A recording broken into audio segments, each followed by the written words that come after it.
अपना कदम सक्सेस की ओर मार्गदर्शन कोचिंग इंस्टीट्यूट के साथ। मार्गदर्शन कोचिंग इंस्टीट्यूट बिहार में एकमात्र कोचिंग संस्थान IIT and medical entrance exam के लिए।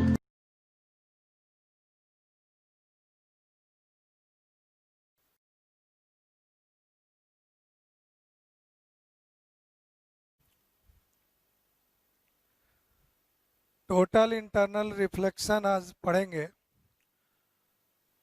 और एक तो देखो, जैसे रिफ्लेक्शन की जो घटना है कि सपोज ये कोई बाउंड्री है, दो मीडियम को सेपरेट कर रहा, ये रिफ्रैक्टिव इंडेक्स μ1 है, इसका μ2 है। लाइट रे इंसिडेंट होती है तो मीडियम या सरफेस कैसा भी हो, इधर इधर मीडियम कैसा भी हो, लाइट का कुछ पार्ट यहाँ रिफ्लेक्ट हो जाता है और कुछ पार्ट रिफ्रैक्ट होता है। अब अगर ये सरफेस आइडियल मिरर हो, बिल्कुल परफेक्टली रिफ्लेक्टिंग सरफेस हो, तो ये सारा का सारा इंसिडेंट लाइट रिफ्लेक्ट होगा, कोई लाइट अंदर नहीं आ पाएगी। या फिर ये मीडियम परफेक्टली ट्रांसपेरेंट हो, तो सारा का सारा लाइट इधर ट्रेवल कर जाएगा, रिफ्लेक्शन नेग्लिजिबल होगा। लेकिन वैसा आइडियल केस में होगा। जनरल केस में इंसिडेंट लाइट का कुछ हिस्सा रिफ्लेक्ट भी करता है, कुछ हिस्सा इसके अंदर रिफ्रैक्ट कर जाता है दूसरे मीडियम में। अब ये जो घटना है, जैसे सरफेस से टकरा के लौट आया, मतलब जिस मीडियम से आ रहा था उस मीडियम में लौटा, तो ये तो जनरल रिफ्लेक्शन की बात हो गई। लेकिन अभी हम लोग जो पढ़ेंगे वो पढ़ेंगे टोटल इंटरनल रिफ्लेक्शन। ये क्या है, इसे समझते हैं।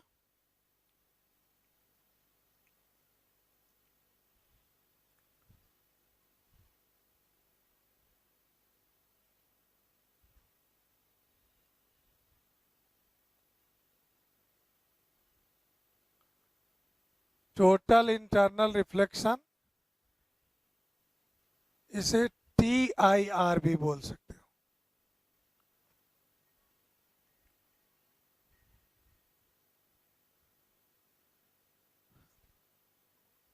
अब इस TIR की घटना को समझते हैं। टोटल इंटरनल रिफ्लेक्शन क्या है?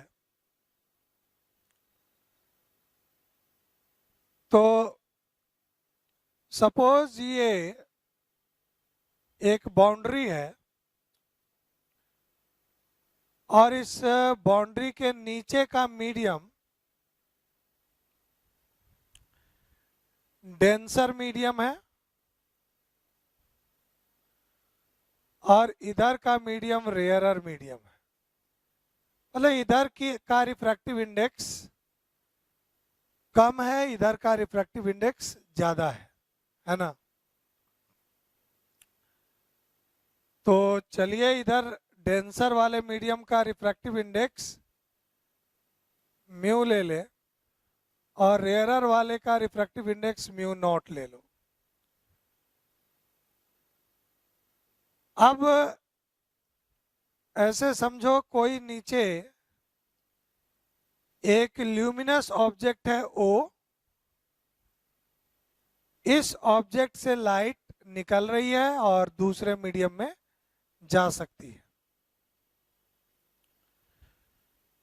तो इस ऑब्जेक्ट से जो लाइट सरफेस के परपेंडिकुलरली पड़ेगा वो तो सीधे निकल जाएगा, क्योंकि एंगल ऑफ इंसिडेंस अगर जीरो है तो एंगल ऑफ रिफ्रैक्शन भी जीरो।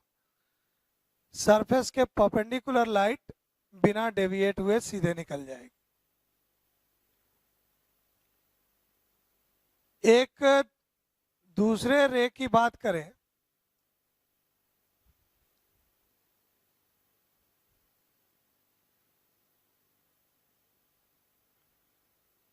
तो इस रे के लिए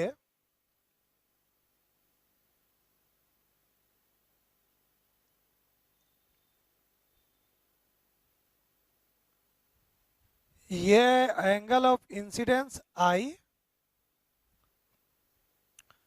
और दूसरे मीडियम में गया तो दूसरा मीडियम रेयरर है, म्यू कम है उसका, तो दूसरे मीडियम में ये रे नॉर्मल से अवे हो गई, डेंसर में जाने पर नॉर्मल की तरफ और रेयरर में इससे दूर, तो ये रे ऐसे चली गई आर, है ना। तो ये एक नॉर्मल कंडीशन है, मतलब अगर लाइट रे एक मीडियम से दूसरे मीडियम में जाएगी तो रिफ्रैक्ट करेगी, अपने पाथ से दूर जाएगी। यहाँ पे चाहो तो इसका डेविएशन पता कर सकते हैं। अगर ये मीडियम वही होता तो ये लाइट रे सीधे जाती, और अभी क्या है, लाइट रे अपने पाथ से इतना डेविएट कर गई, डेल्टा। डेल्टा क्या है, तो डेल्टा आई माइनस आर है। दूसरे मीडियम में जाने के बाद ये अपने पाथ से अवे हो गई, दूर चली गई नॉर्मल से। अब एक अगले रे की बात करते हैं, जैसे क्योंकि ये जितना दूर लेंगे उसका ये जो एंगल ऑफ इंसिडेंस है वो बढ़ता जाएगा। ये लाइट रे इस ऑब्जेक्ट से जितना दूर गिरेगा उसका ये जो एंगल ऑफ इंसिडेंस है बढ़ता जाएगा। अब इस आई को अगर बढ़ाते हो तो आर भी बढ़ेगा, आई और आर रिलेटेड है। स्नेल्स लॉ के अकॉर्डिंग आई और आर को रिलेट कर सकते हैं, तो अगर ये आई बढ़ा तो ये आर भी बढ़ेगा। तो सपोज ये मान लो जिस समय आई सपोज 30 डिग्री है, ये आर 50 डिग्री है मान लो उस समय, तो आई को आगे मान लो 40 डिग्री करेंगे तो आर हो सकता है 70 डिग्री हो जाए। उसी तरीके से आई को बढ़ाते हुए एक ऐसे एंगल की बात करते हैं जिस एंगल पे ये एंगल ऑफ रिफ्रैक्शन 90 डिग्री हो जाए, ये एंगल 90 डिग्री हो जाए, क्योंकि इस आई से आर को बड़ा होना है। अभी यहाँ का आई 90 से छोटा है, तब तक ये आर 90 हो गया। तो इस पर्टिकुलर एंगल जिसपे रे का जो इमर्जेंस है वो ग्रेजिंग इमर्जेंस है, बिल्कुल सरफेस से होता हुए, या जिस एंगल के लिए एंगल ऑफ रिफ्रैक्शन 90 डिग्री हो जाएगा, उस पर्टिकुलर एंगल को बोलेंगे क्रिटिकल एंगल, सी से डिनोट करेंगे, सी से डिनोट करेंगे। सी यहाँ पर क्रिटिकल एंगल है, जिस एंगल के लिए एंगल ऑफ रिफ्रैक्शन 90 हो जाए या लाइट रे का ग्रेजिंग इमर्जेंस हो, है ना। तो इस एंगल को और बढ़ाया जा सकता है, मतलब अभी ये 90 डिग्री से कम ही है, तो कोई रे, अगला एक रे ले जिस रे का जो ये एंगल ऑफ इंसिडेंस है आई, ये आई ग्रेटर देन सी हो गया, सी से भी बड़ा हो गया। ये सी जो पर्टिकुलर क्रिटिकल एंगल है, यहाँ का जो आई है वो सी से छोटा है, और आगे जाने पर और दूर रह जाएगा तो ये आई और बढ़ेगा। तो अब देखो, इधर तो चांस था कि ये एंगल ऑफ इंसिडेंस और बड़ा कर सकते हैं, लेकिन एंगल ऑफ रिफ्रैक्शन तो ज्यादा से ज्यादा 90 तक होगा। अब अगर इस एंगल ऑफ इंसिडेंस को और बढ़ाएंगे तो एंगल ऑफ रिफ्रैक्शन और बढ़ना चाहिए, लेकिन अब उस मीडियम में तो ये मैक्सिमम पे आ चुका है। इसीलिए जब इस एंगल को, एंगल ऑफ इंसिडेंस को और बड़ा करोगे तो ये जो उस मीडियम का एंगल है वो 90 से भी बड़ा होने की कोशिश करेगा, और उस केस में ये इसी मीडियम में लौट आएगा। इसी मीडियम में ये लौट आएगा और ये बिल्कुल रिफ्लेक्शन जैसी ही घटना होगी।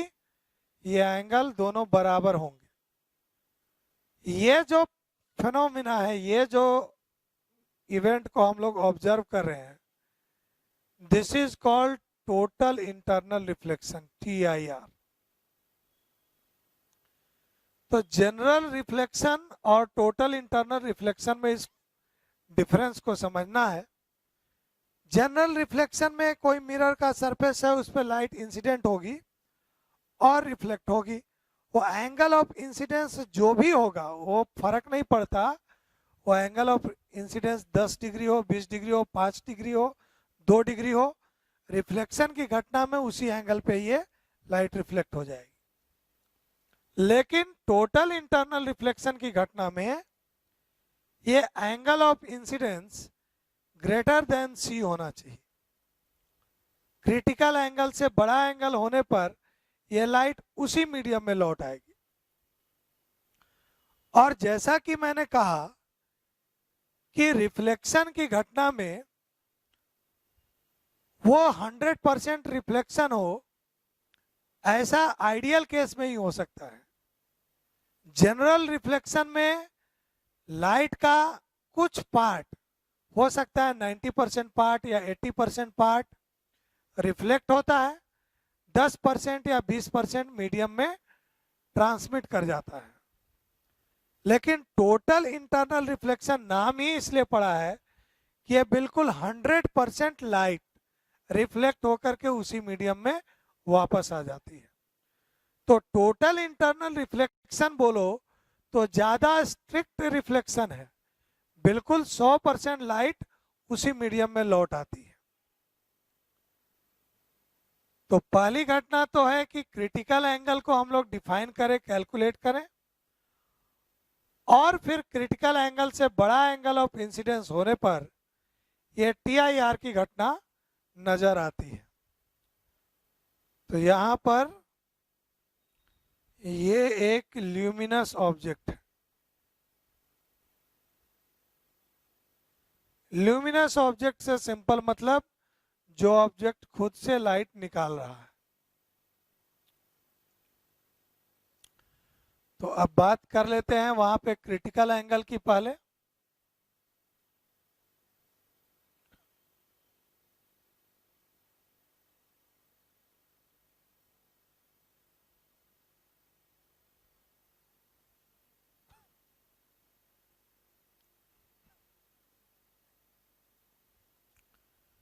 तो क्रिटिकल एंगल की घटना क्या है, तो कह सकते हो कि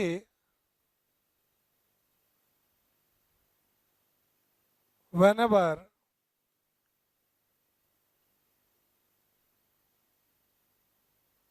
light ray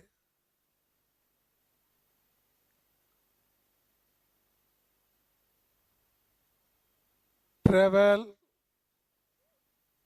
from denser medium to rarer medium,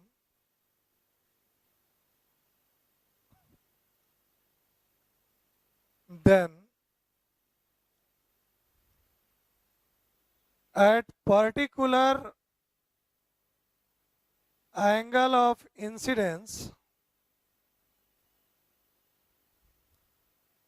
then at particular angle of incidence, angle of reflection becomes reflection नहीं refraction, angle of refraction becomes 90 degree. 90 degree का मतलब बोलो कि यह है ग्रेजिंग इमर्जेंस, बिल्कुल सरफेस से सटा हुआ ऐसे चलेगा। उस पर्टिकुलर एंगल को, that particular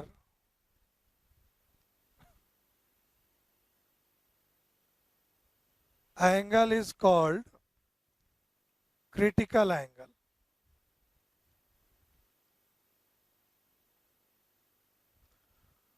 वो जो सिचुएशन है उस एंगल को हम लोग क्रिटिकल एंगल बोलेंगे।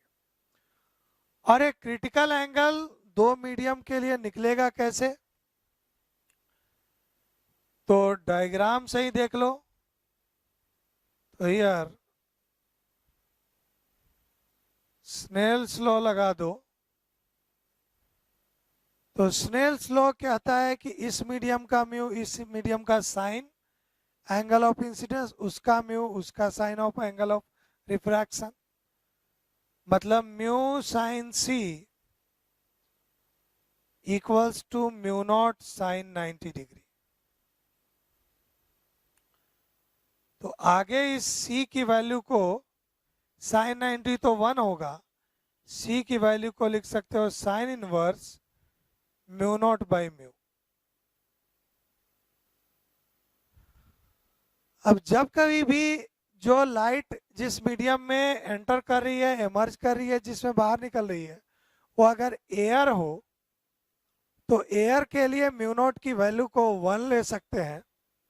सिंपली c को लिख सकते हैं साइन इनवर्स 1 बाई म्यू। तो अब क्या है कि दो गिवन मीडियम के लिए हम लोग कैलकुलेट कर सकते हैं क्रिटिकल एंगल को इस फॉर्मूले से, सीधे इस फॉर्मूले से। तो ये तो बात हो गई क्रिटिकल एंगल की। आगे अब क्रिटिकल एंगल से बड़ा एंगल ऑफ इंसिडेंस होगा तो वो घटना कहलाएगी टोटल इंटरनल रिफ्लेक्शन। इसे नोट कर लीजिए पहले।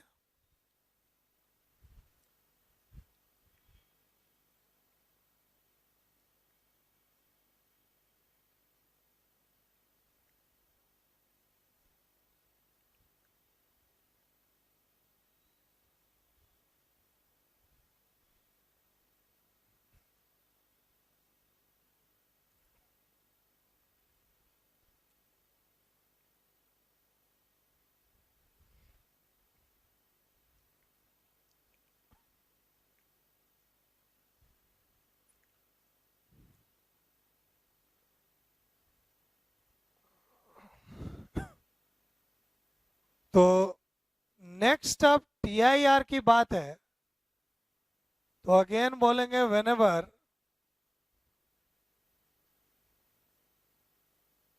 light rays travel from denser medium to rarer medium,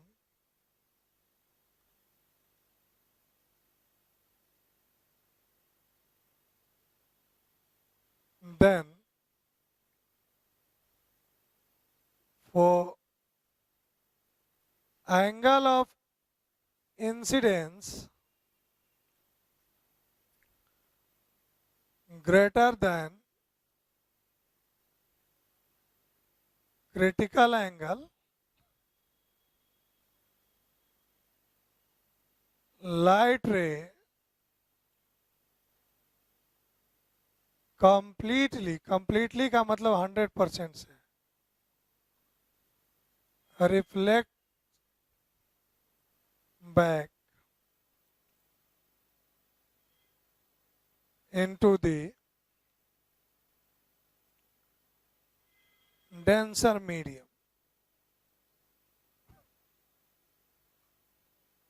Such phenomena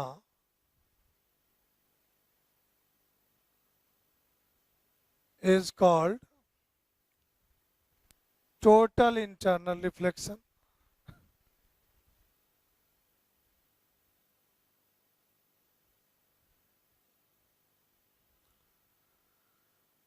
तो ये घटना है जब लाइट रे डेंसर से रेयर मीडियम में जाए और उसके लिए अगर I बड़ा हो जाए C से तो लाइट 100% उसी मीडियम में लौट आएगा, डेंसर मीडियम में। इस घटना को हम लोग बोलेंगे टोटल इंटरनल रिफ्लेक्शन, है ना। अब देखिए, अब अगर I के चेंज होने से ये डेल्टा की वैल्यू चेंज होगी जो एंगल ऑफ डेविएशन है।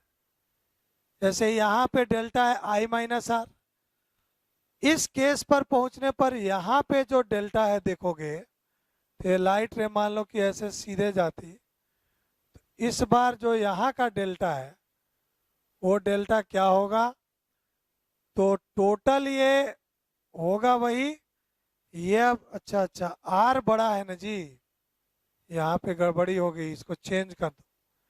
आर बड़ा है आई से, तो यहाँ होगा आर माइनस आई, ये आर माइनस आई होगा।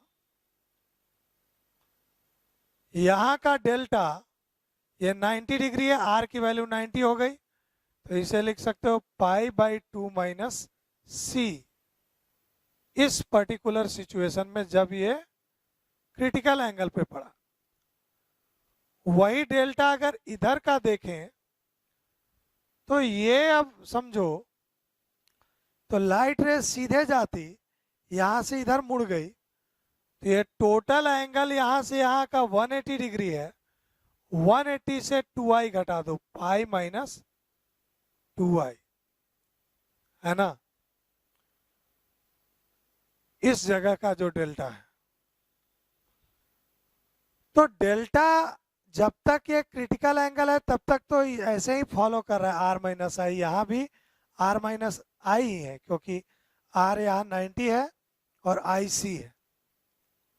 लेकिन इसके बाद जो डेल्टा है वो पाई माइनस 2i इस तरीके से डिपेंडेंट है। तो डेल्टा हर जगह आई के साथ निगेटिव स्लोप, अगर ग्राफ खींचे डेल्टा का आई के साथ, तो हम वो ग्राफ भी इंपॉर्टेंट है, वो ग्राफ आ भी चुका है, शायद जेई मेन के एग्जाम में आया है, लेकिन उस ग्राफ को देख लेते हैं, इसे नोट कर लो पहले इस पार्ट को।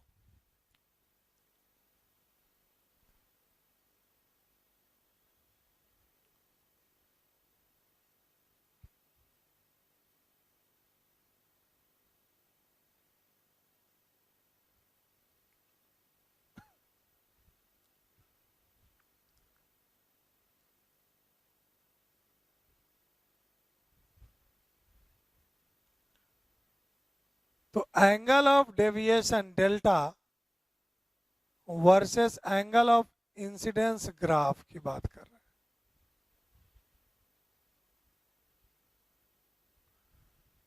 हैं इस पर्टिकुलर कंडीशन के लिए।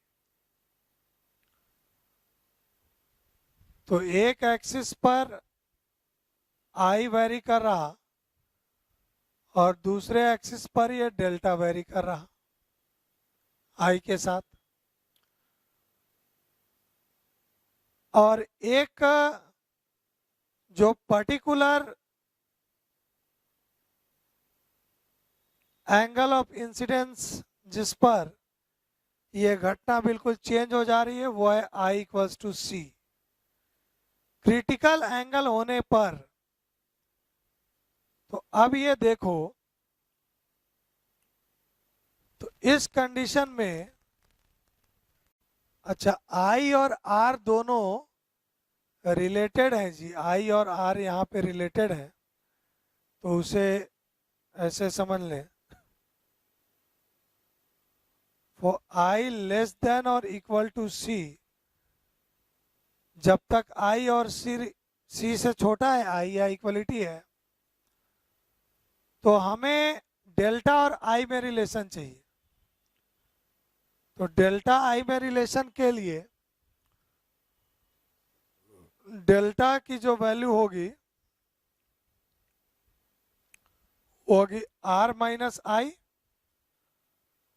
अब इस आर की वैल्यू को देखो स्नेल्स लॉ से निकाल सकते हैं, mu sine I equals to mu not sine r.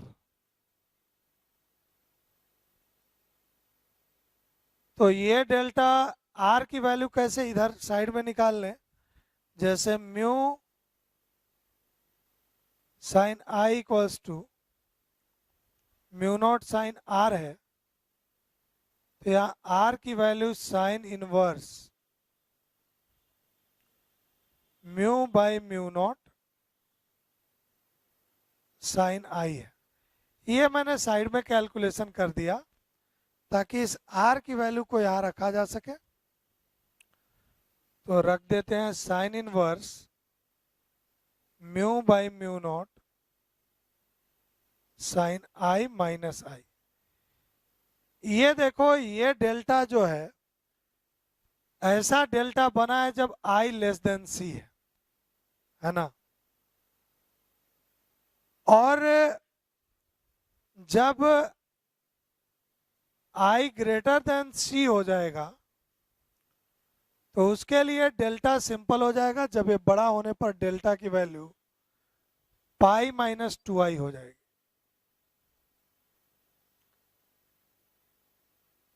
तो c से बड़ा है i इस साइड, इधर का i जो है इस साइड का ग्रेटर देन c है, और इस साइड का i less than equal to c है। तो ये पहले देखिए, अगर i को 0 कर दें तो ये भी 0, साइन 0, यहाँ भी साइन इनवर्स 0 भी 0, डेल्टा 0 होगा। i को 0 करने पर डेल्टा भी 0 होगा। ग्राफ यहाँ से शुरू होगा और अब ये स्ट्रेट लाइन नहीं है, देख रहे हो साइन में आ जा रहा है, इनवर्स में भी आ रहा है। तो एक्चुअली में ये ग्राफ इस तरीके से कर्व टाइप का होता है। और पर्टिकुलरली जब i की वैल्यू c है, यहाँ पे देखो तो डेल्टा है पाई बाई 2 माइनस सी। यहाँ का डेल्टा है पाई बाई 2 माइनस सी, है ना। और जैसे ही i बड़ा हो गया c से, तब डेल्टा और i का रिलेशन कुछ निगेटिव स्लोप टाइप का है। अब ये भी समझिए कि ये क्या है कि यहां पर i को c रखने पर डेल्टा है पाई बाई 2 माइनस सी, और यहां पर i को c रखोगे तो पाई माइनस 2c होगा। पाई बाई 2 माइनस सी का पाई माइनस 2c डबल है, तो ग्राफ में डिसकंटिन्यूटी होगी। यहां से जैसे ही i को c से बढ़ाएंगे, ये ग्राफ यहां से कंटिन्यू नहीं होगा, क्योंकि जैसे ही c बढ़ा, थोड़ा सा बड़ा हुआ, तो अब ये डेल्टा वाला फॉर्मूला लगेगा। और इस फॉर्मूले में डेल्टा की वैल्यू c रखने पे पाई माइनस 2c, इसका डबल। तो एक ये पॉइंट है, इसकी वैल्यू है पाई माइनस 2c। अचानक से c बड़ा होने पर डेल्टा जो है यहाँ आया। हालांकि c की वैल्यू पर यही होगा, c रखने पर यही डेल्टा मिलेगा। c से बड़ा होने के बाद डेल्टा और i में निगेटिव स्लोप वाला एक स्ट्रेट लाइन होगा, लीनियर रिलेशन है। और i को बड़ा से बड़ा हम लोग ले जा सकते हैं 90 degree pi by 2। Pi by 2 रख दोगे तो पाई माइनस पाई, डेल्टा फिर से 0 हो जाएगा। ठीक है, तो लॉजिक जो बनाया गया हो, इस ग्राफ को ध्यान में रखना है। ये ग्राफ डायरेक्टली पूछे जाते हैं कि अगर आई को वेरी करें, लाइट रे रेयरर से डेंसर से रेयरर में जा रहा, तो angle of deviation versus I graph किस टाइप से बनेगा।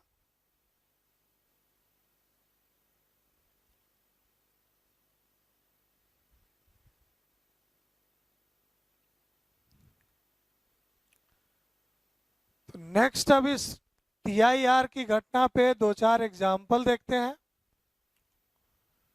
इससे क्वेश्चन न्यूमेरिकल्स आते हैं।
तो देखते हैं एक जैसे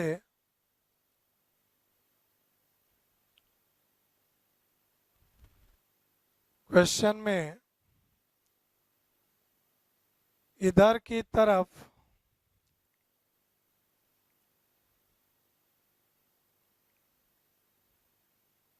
एक मीडियम है और इस मीडियम का रिफ्रैक्टिव इंडेक्स म्यू है और इधर को एयर है ना। तो अभी कोई लाइट रे किसी सर्टेन एंगल पे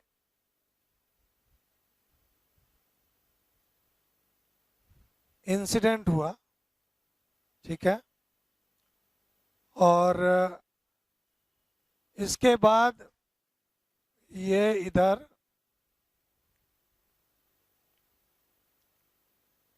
की तरफ रिफ्रैक्ट हुआ। ये देखा गया कि लाइट रे जब ये 30 डिग्री के एंगल पे इंसिडेंट होता है तो ये रिफ्रैक्शन एंगल 60 डिग्री है एक पर्टिकुलर सिचुएशन। तो for angle of incidence I equals to 30 degree, angle of refraction is R equals to 60 degree.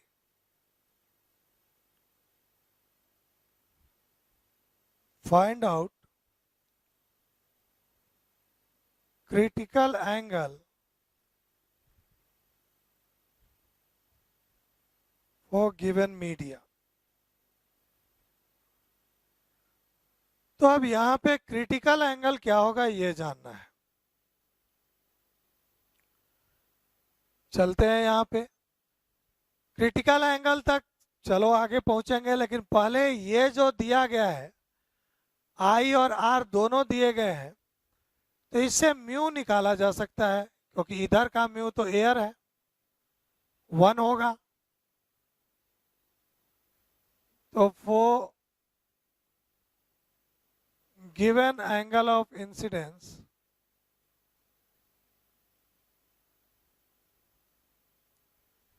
Snell's law अगर लगाते हैं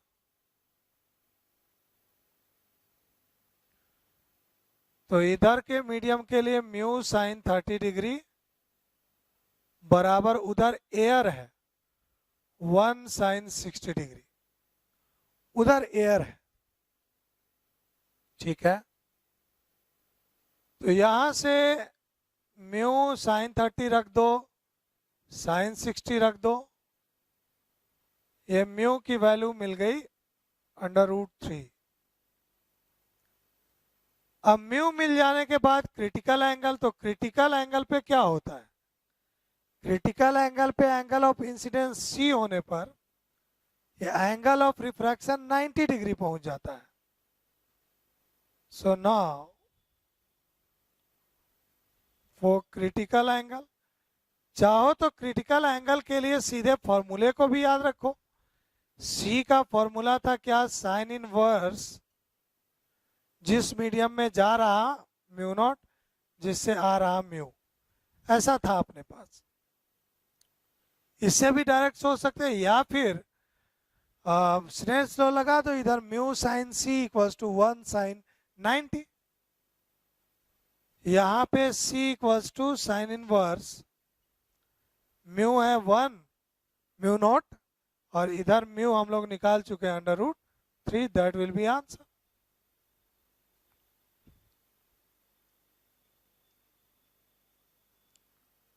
आंसर बोलेंगे इसी को।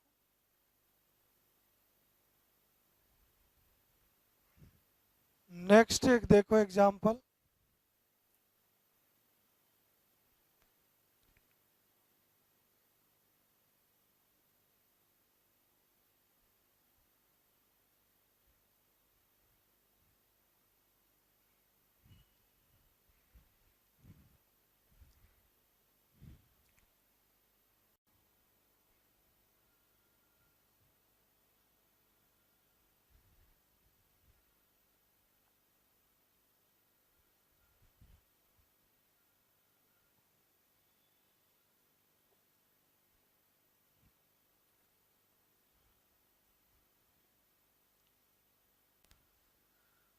तो इस केस में ऐसा कहा गया कि ये वही कंडीशन है, इधर डेंसर मीडियम है उधर एरर है। एक पर्टिकुलर एंगल आई पर इससे इस इंसिडेंट लाइट का, ये इंसिडेंट लाइट, इस बार इंसिडेंट लाइट का कुछ हिस्सा रिफ्रैक्ट होता है, यह रिफ्रैक्टेड लाइट, और कुछ पार्ट रिफ्लेक्ट भी हो जाता है।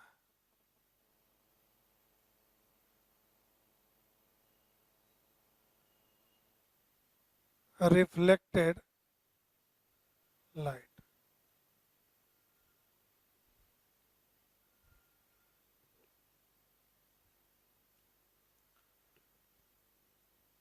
तो ये कह सकते हो कि जैसा मैंने कहा कि नॉर्मल केस में होता ही है कि इंसिडेंट लाइट का कुछ हिस्सा दूसरे मीडियम में चला जाता है, कुछ हिस्सा वापस भी लौट आता है। ये TIR नहीं है। TIR टोटल इंटरनल रिफ्लेक्शन का मतलब 100% लाइट इधर आ जाती है। ये एक नॉर्मल रिफ्रैक्शन की घटना है जिसमें कुछ पार्ट रिफ्लेक्ट भी हुआ है और कुछ पार्ट रिफ्रैक्ट हुआ है। तो क्वेश्चन के अकॉर्डिंग इस पर्टिकुलर आई पे देखा गया कि रिफ्रैक्टेड लाइट और रिफ्लेक्टेड लाइट के बीच एंगल 90 डिग्री बन रहा है ना। तो ये कहा गया that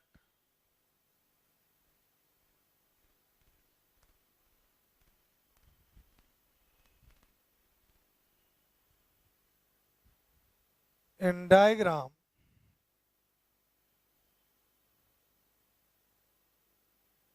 some part of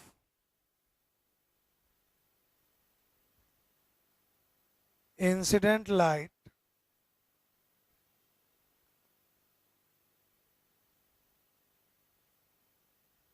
get reflected and remaining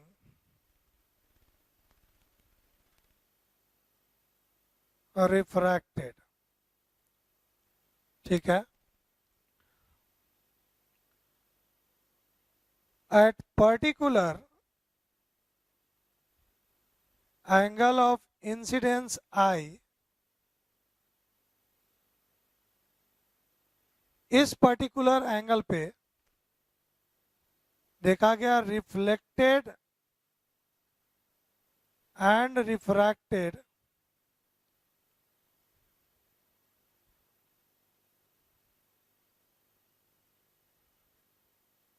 rays are perpendicular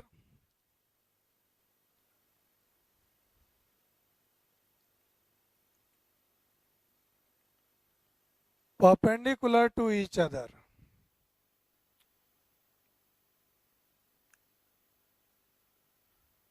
तो हमें चाहिए find out critical angle C in terms of I। इस I के फॉर्म में ही C की वैल्यू निकालनी है। ठीक है।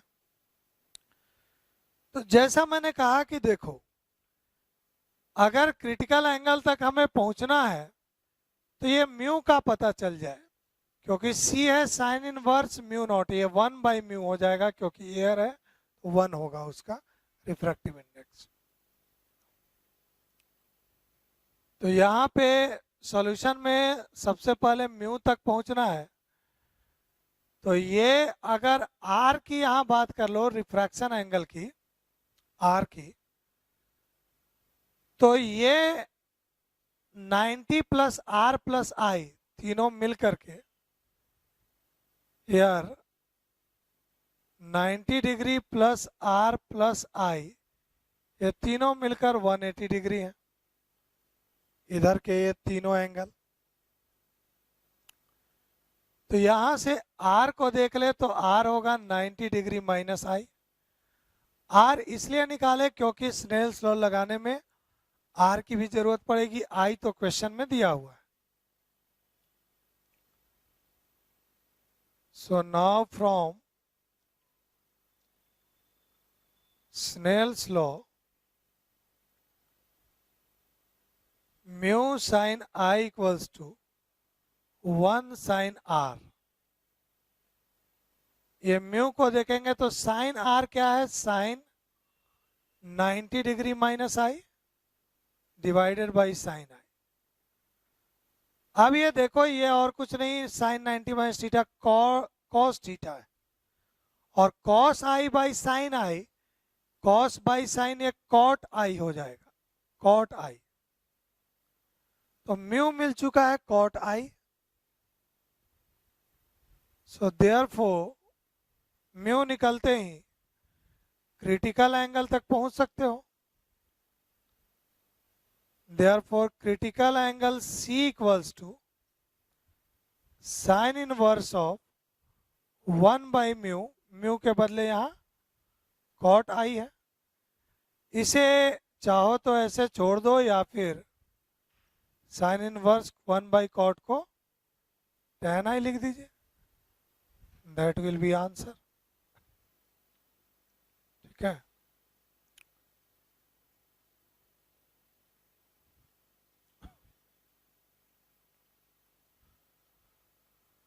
तो ओवरऑल समझ लो कि हम लोग क्रिटिकल एंगल को ही बस समझे इस अभी तक की घटनाओं में। उसके अलावा बाकी सब रिफ्रैक्शन के जो स्नेल्स लॉ है वो तो लगेंगे ही लगेंगे।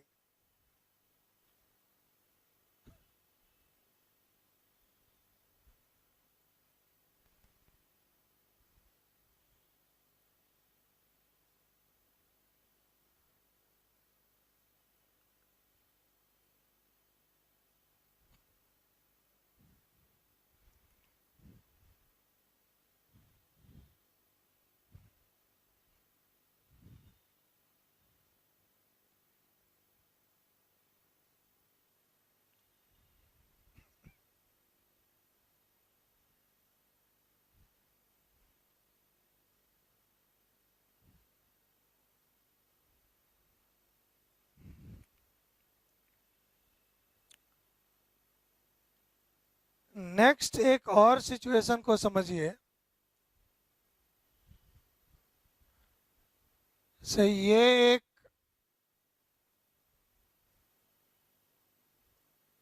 ट्रांसपेरेंट ट्रायंगुलर वेज है, या इसे प्रिज्म भी कह सकते हो, जिसके ये दोनों सरफेस एक दूसरे से कुछ एंगल बना रहे हैं। तो ये एंगल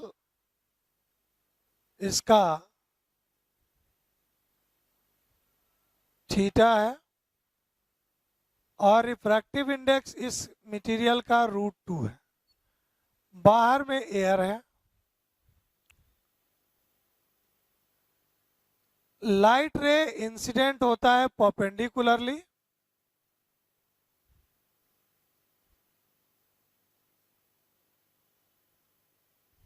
इंसिडेंट लाइट। अब कंडीशन हमें इस थीटा पे ढूंढना है कि ये थीटा की वैल्यू कम से कम वैल्यू क्या होनी चाहिए, या पॉसिबल वैल्यू थीटा की क्या होनी चाहिए जिससे ये लाइट रे इस मीडियम से बाहर नहीं आ पाए, इसी मीडियम में लौट आए वापस।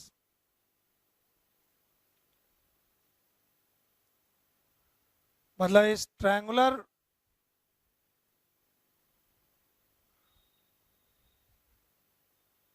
वेज का नाम दे दो कुछ, PQR।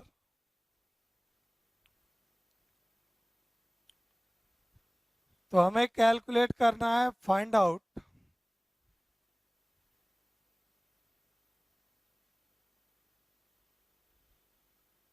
Possible values of prism angle theta such that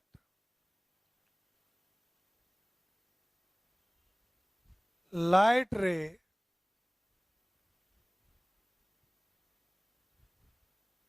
do not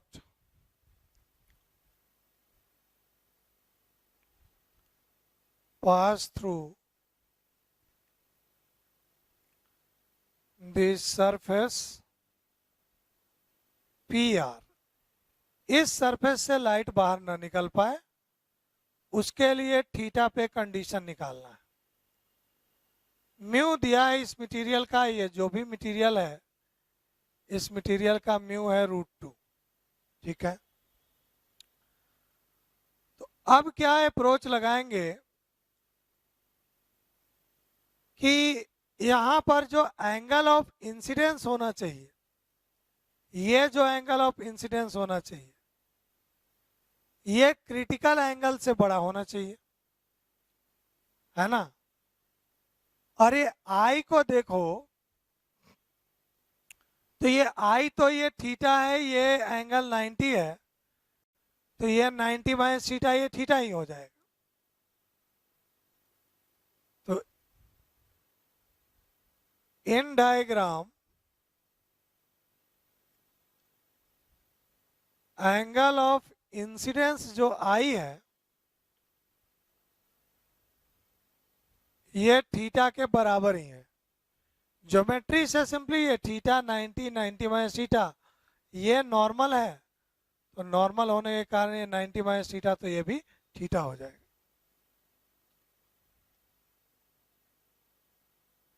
तो नाउ ये लाइट रे इधर नहीं आ पाए, मतलब क्या इसी सरफेस पे TIR कर जाए, डेंसर से रेयरर में जो लाइट जा रही है वो जा नहीं पाए, इसी में लौट है। So now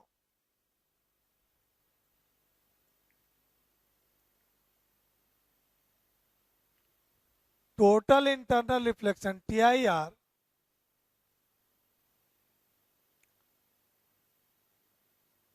should take place at the surface PR। PR surface पे टोटल इंटरनल रिफ्लेक्शन होना चाहिए। तो देयरफॉर तो उसके लिए जरूरी क्या है, देयरफॉर ये जो एंगल ऑफ इंसिडेंस है या थीटा है उस थीटा की value greater than critical angle होनी चाहिए, तभी तो ये इस सरफेस पे TIR कर पाएगा। और क्रिटिकल एंगल की वैल्यू क्या होती है, तो क्रिटिकल एंगल होता है साइन इनवर्स 1/μ। इस म्यू से 1 में जाना है, एयर का 1 होता है, तो C जो हम लोगों ने देखा साइन इनवर्स 1/μ। तो यहां से बोलेंगे theta should be greater then sine inverse 1/√2। अब याद करो 45 डिग्री पर ये साइन थीटा की वैल्यू 1/√2 होती है, तो ये और कुछ नहीं, ये एंगल होगा 45 डिग्री या π/4। So theta should be greater than π/4।